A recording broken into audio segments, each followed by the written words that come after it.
Good morning, teachers. This question is about how we can relate the fraction with the decimal with a percent. So the question is saying which of the following tables shows a fraction, decimal, and percent that are equal. So we need something to be equal between the percent and the decimal and the fraction. So let's take the first one. I have 45%, 45%. And after that, in the decimal, 0.45. And I know this one means 45 over, here there is 2 digits after the decimal, so right away over 100.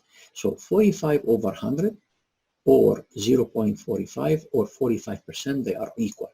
So the last thing that I need to check is this 4 over 5 is the same as 45 over 100. Let's check. 4 over 5. First of all, the 45%, this is something less than 50%, which means less than the half.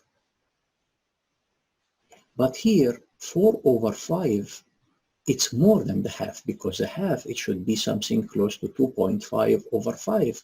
So here it's 4.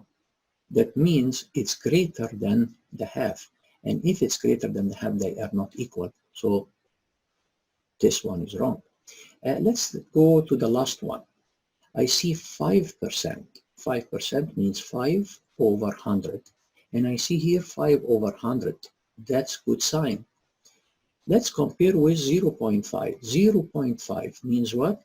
Means one digit after the decimal point. That means 5 over 10.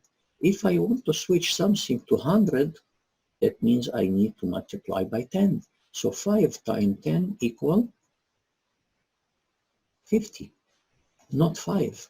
So this is wrong. Let's take the other one. 3%, 3 over 100.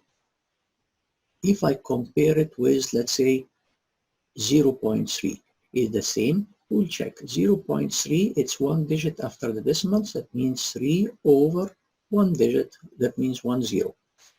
Is 3 over 10 equal to 3 over 100? No way. That means this is wrong. Hopefully this is going to work. 15%. 15%. In the decimal, it's saying 0.15. 0.15. This is 2 digits after the decimal point. That means 15 over 2 zeros. That means 100. So they are equal until now. Now, we need only to check is 3 over 20, it's equivalent to this one. We'll check 3 over 20. If I want to transfer the 20 to 100, is it possible? Yes, by multiplying by 5. So if I multiply 3 by 5, it will give me 15, which is the same as this one. This is correct. This is the right choice. Thank you for listening.